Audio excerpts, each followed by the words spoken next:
akan terus bertambah korbannya. Dan kebetulan yang sudah aku laporkan ya, yang di Polres Jakarta Selatan, kebetulan juga korbannya bukan aku aja.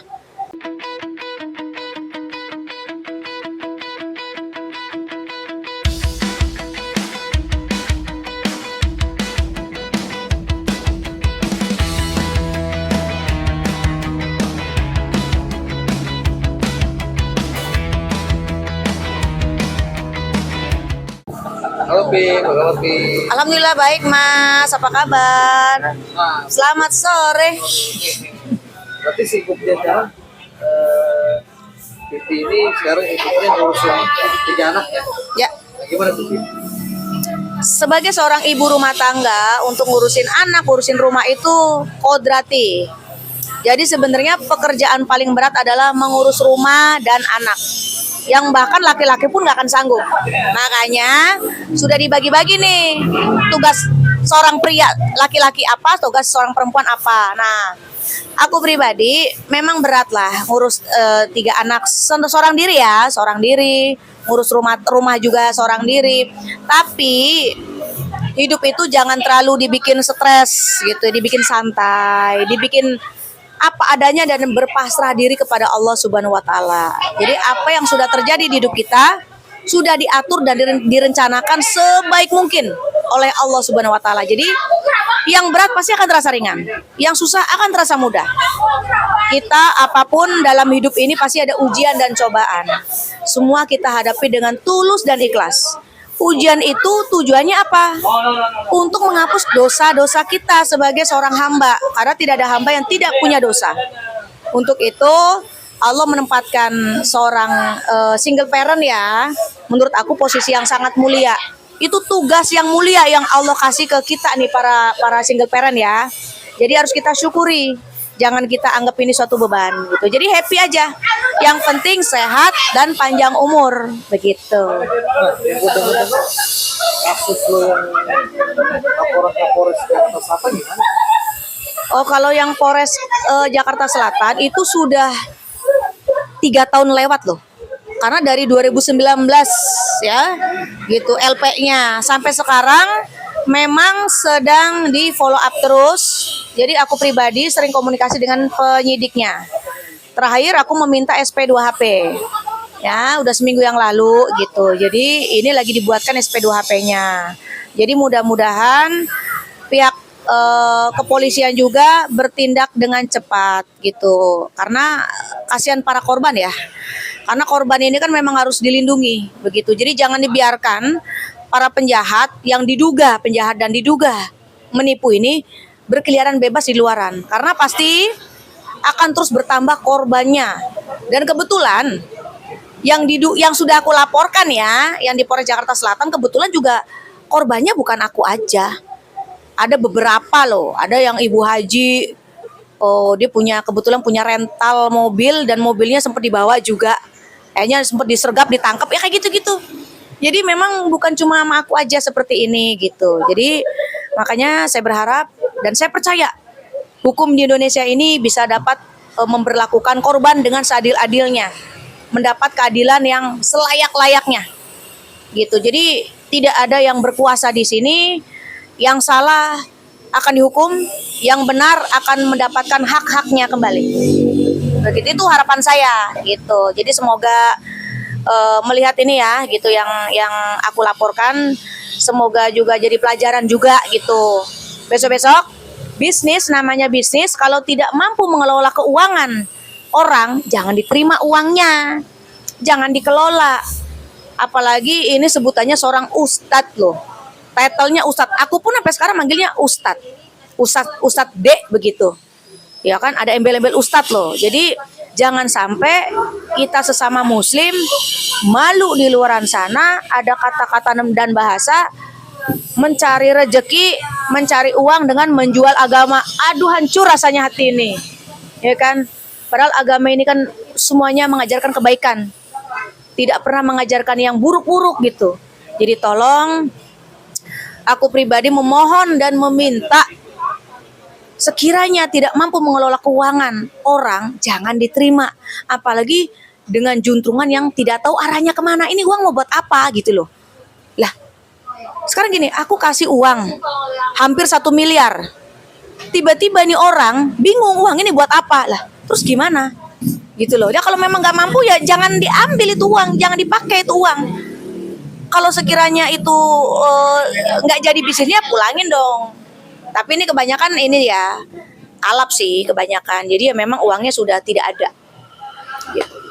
Kayaknya beban hidupnya sekarang ini banyak banget ya ditipu ya. Iya. Biasanya pikiran apa gimana sih? Lu kayaknya pikiran udah berapa kali ditipu. Kalau aku pribadi gitu ya, mintanya sama Allah selalu kalau berbisnis itu pasti kita selalu ikhtiar ya, istihoro gitu ya. Ya Allah, saya mau berbisnis nih, semoga semuanya kan berjalan dengan baik. Positive thinking aja kalau aku pribadi dengan seseorang gitu ya. Karena kan kalau kita negative thinking itulah yang terjadi kan gitu. Kalau kita positive thinking itulah yang terjadi. Cuma memang ada hal-hal yang memang di luar dari batas kemampuan manusia. Nah, tanda kutip loh ya, di luar batas kemampuan manusia. Apakah itu? Ya, pasti di kita ini, di Indonesia ini sebenarnya udah banyak hal-hal seperti itu gitu ya. Banyak terjadi lah, apalagi public figure. Itu kan paling tidak ya begitulah, banyak yang membenci, banyak yang memusuhi, banyak yang iri dan dengki, banyak yang mendendam. Padahal Islam mengajarkan untuk tulus, ikhlas, tidak boleh dendam. Tapi itulah manusia. Walaupun agama mengajarkan yang baik, belum tentu manusia itu mampu menjalankan agama dengan baik. Jadi aku pribadi dalam menjalani ujian ini, aku ditipu. Ya sebenarnya sesuatu yang tidak normal. Tanda kutip ya, tidak normal gitu. Karena apa? Secara logika kalau normal masa iya gitu loh. Bisnis ketipu. Itu kayaknya cuma berlaku bagi Vivi Paris doang deh. Bagi aku doang deh. Kayaknya sama orang lain enggak kan? Nah, itu pertanyaan. Kenapa hanya Vivi Paris aja yang diperlakukan seperti ini? Yang mengalami hal seperti ini. Tanda kutip gitu. Jadi aku sih nanggepinnya intinya gini, segala perbuatan yang baik-baik akan kembali baik. Perbuatan yang jahat akan kembali jahat kepada si pelakunya. Itu aja kalau aku mah. Karena segala sesuatu kalau yang tidak normal, paham ya? Gitu kan. Dia semua akan kembali kepada diri dia kok. Yang menjahati aku, yang menzolimi aku, yang mendendam kepada aku, yang membenci aku. Aku ikhlas, aku serahkan kepada Allah. Allah Ta'ala. Itu yang maha adil. Nah, ini kan dengar-dengar pipis kemarin-kemarinnya dari kemarinnya itu banyak banget ya namanya mimpi keburukan. Seperti apa sih? Lo di mimpi ini boleh lah sedikit ya. Jujur ya, aku pribadi tahun lalu aku nih mimpi gitu. Jadi kalau aku pribadi ya alhamdulillah bukan mau ria. Kita itu dikasih kelebihan sama Allah selagi kita ingat Allah. Kalau kita ingat Allah kan udah pasti sholat 5 waktu dong, pasti dong. Kalau nggak mungkin ingat Allah nggak sholat, nggak mungkin. Selama kita mengingat Allah, Allah pun akan mengingat kita.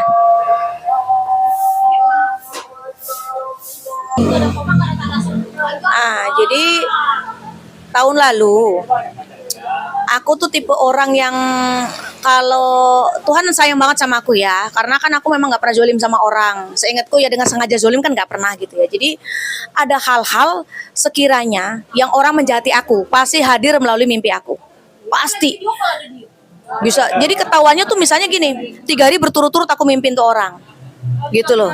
Dan mimpinya pun bervariasi gitu. Itu yang bikin aku tuh tahu, oh ini orang kenapa nih, gitu. Jadi memang aku tuh kayak semacam rutin gitu ya, rutin secara kontinu dan inten mimpi seperti itu gitu. Jadi itu yang bikin aku berpikir ini ada orang menjahati aku gitu. Jadi contoh, masa tiba-tiba aku lagi di dalam mimpi ya, aku lagi diem tiba-tiba macan hitam tuh seperti apa ya, cita tapi hitam gitu ya.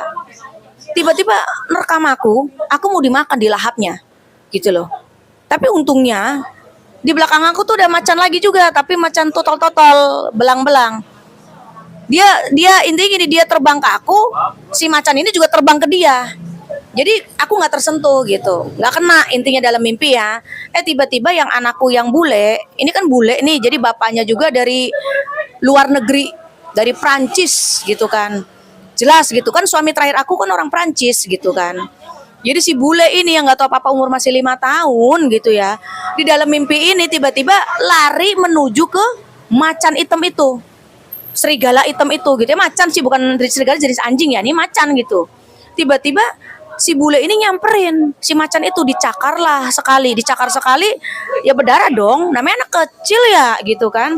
Ditolongin tuh sama macan yang loreng-loreng nolong aku, masih dicakar kedua kali, diterkam lagi yang macan dua, masih dicakar, didorong lagi sama yang macan kedua ini yang nolong aku gitu. Jadi ketiga kali dicakar.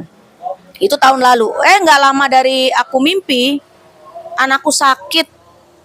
Bayangkan, sakit dengan demam berdarah yang hampir aku tuh lalai. Lu bayangkan, anakku sakit DBD itu 6 hari di rumah. Bayangkan, itu masa-masa kritisnya tuh 1 sampai 8 hari loh. Sedangkan anakku yang umur 5 tahun ini di rumah itu 6 hari. Allah masih melindungi. Walau alam, kalau memang ini walau alam. Alhamdulillah, kebahagiaan itu akhirnya kembali kepadaku. Anakku sembuh. Jadi sebenarnya intinya adalah, mau apapun bentuk kejahatan manusia ke aku, zolim ke aku, secara bertubi-tubi, nggak habis-habis, bahkan puluhan tahun loh ini, terjadi puluhan tahun. Aku ikhlas. Aku doakan semoga orang itu dapat hidayah, orang itu mendapat ampunan taubatan dari Allah. Pokoknya aku ikhlaskan, aku serahkan orang itu ke Allah. Ya Allah, ini orang yang jahat sama aku, diapakan yang terbaik silahkan. Aku gitu udah, pasrah aja sama Allah. Allah yang maha seadil-adilnya kok. Karena aku nggak bisa mengadili, nggak bisa apa-apa aku. Kenal juga enggak, kan gitu. Terus mau gimana mau mengadili, kenal juga enggak. Tapi itulah manusia kalau udah iri dengki ya, hanya sebatas lihat di media sosial aja, itu udah bencinya minta ampun. Itulah sifat manusia. Nah, tapi kita jangan terbawa seperti itu. Kita manusia harus kuat iman. Itu artinya manusia yang lemah iman kalau menurut aku. Ngapain membenci seseorang yang tidak kenal? Sirik, iri, dengki yang nggak kenal dengan orang itu untuk apa? Apalagi sesama perempuan nih. Di sana ibu-ibu, di sini ibu-ibu. Kita pikirkan juga anak turunan kita. Jangan kotori tangan kita nih yang dari air wudhu, sholat kita, hajinya kita kotorin dengan perasaan dendam, iri hati. Jangan. Ya semoga melihat ini, ya kan, dan bagi pelajar juga, bagi semua orang yang belum melakukan apa-apa dan mau mengarah ke sana, jangan urungkan niat itu. Karena apa? Tidak ada gunanya. Kita masih punya Allah yang menjaga kita. Gitu loh. Walaupun tujuan kita apapun, Tuhan penjaga kita. Itu gak akan terjadi kalau Tuhan gak menghendaki. Dan aku pribadi meminta, aku gak salah, masalahnya salahku apa gitu loh. Salahku apa dengan orang yang membenciku, orang yang dendam dengan aku kan gak kenal. Salahku gak ada loh. Ya kalaupun ada salah yang menyinggung orang tersebut, yang secara tidak sengaja ataupun sengaja, mohon dimaafkan. Mohon maaf aja. Kita kan sesama umat muslim ya. Nanti di sorga kan, kalau kita ketemu di sorga akan bertetangga, akan bersaudara di sorga. Karena semua di sorga tuh bersaudara. Kita orang satu bapak Adam dan Hawa kok. Untuk apa saling memusuhi gitu loh. Ya kan, kita bersaudara nanti di sorga gitu. Jadi hilangkanlah semua rasa dendam itu. Semua yang terjadi di hidup kita sudah takdir Allah. Itu aja. Jadi aku pribadi memohon juga sama Allah perlindungan. Gitu kan, dari hal-hal orang yang benci sama kita, dijauhkan. Sama orang sirik, dengki sama kita, dijauhkan. Karena aku pribadi ini orang yang di rumah terus, sebenarnya di rumah terus ngurus anak, bisnis, udah nggak sempet aku pribadi nengok kanan kiri untuk iri dengki sama orang, nggak sempet, nggak ada waktu aku pribadi. Gitu kan, apalagi ngurusin hidup orang, aku nggak ada waktu, mohon maaf. Aku pribadi ya gitu. Semoga ini menjadi contoh buat yang lain juga gitu kan. Kita fokus cari duit yang banyak. Udah, fokus cari duit yang banyak, yang halal. Uang banyak kita bisa bermanfaat buat orang lain. Itu yang berguna. Hidup kita tujuannya untuk itu, ibadah dan cari uang halal kan. Bermanfaat buat orang, udah. Nah, itu aja sih pesan aku. Terakhir. Ya. Mimpi buruk lo di tahun berapa sih? Tahun 2025 kemarin. Tahun 2025 sampai 2026 gimana harapan mimpi buruk? Ya, Jadi aku pribadi berharap ya mimpi-mimpi buruk ini jangan terjadi lagi. Jangan. Karena gini loh, manusia itu udah ada takarannya masing-masing kok gitu loh. Untuk apa sih kita ingin melebihi Tuhan gitu loh. Semua orang akan merasakan mati. Kan gitu. Terus apalagi? Kecuali kalau ada manusia istimewa yang gak merasakan mati. Kan gak mungkin.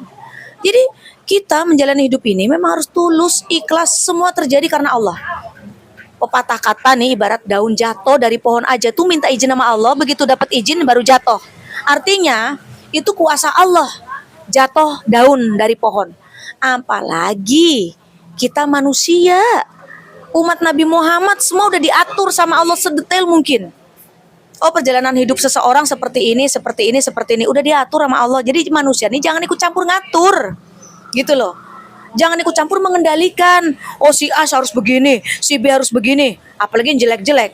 Kita mendingan sesama umat muslim, kita kan seiman seagama, mendoakan yang baik-baik lah, ya kan? Karena apa? Semua perbuatan itu berbalik ke diri dia. Akan berbalik semuanya. Sayangi diri kita dengan cara berbuat baik lah. Kita mukul orang, kita kepukul. Gitu. Nggak mungkin nggak tahu itu teori, pasti tahu. Cuma kadang memang hawa nafsu, ambisi, emosi, dendam, amarah tuh yang nutupin jiwa kebaikan manusia itu gitu loh, yang akan kalah sebenarnya. Sebenarnya kalau kita kuat iman, percaya kita ini manusia bertuhan loh, ya kan, bukan beragama nomor 2, bertuhan dulu. Kalau orang jangan kebalik-balik, beragama dulu baru bertuhan, kebalik. Kita mengenal Tuhan dulu. Kalau kita udah tahu Tuhan, mengenal Tuhan, baru kita kenal agamanya. Kalau sekarang manusia tuh kebalik-balik. Contoh, orang capek-capek haji, pulang-pulang bikin dosa. Itu kan namanya beragama doang. Lu bikin dosa, lu gak takut sama Allah. Kan gitu. Jadi sih lebih baik kedepannya mudah-mudahan menonton ini semua. Gitu kan. Sebagai contoh juga gitu. Mudah-mudahan akan lebih baik kedepannya. Lebih istiqomah, lebih penyayang. Ya kan, sesama perempuan loh kita gitu kan. Jadi ya lebih baik ya kita sama-sama lah. Karena gini, kalau bicara aku ada salah, kesalahan itu gak sepenuhnya salahku. Ada juga salah pasangan. Misalnya tiba-tiba contoh begini, ada laki-laki ngajakin nikah seseorang. Namanya perempuan diajak nikah kan masih mau.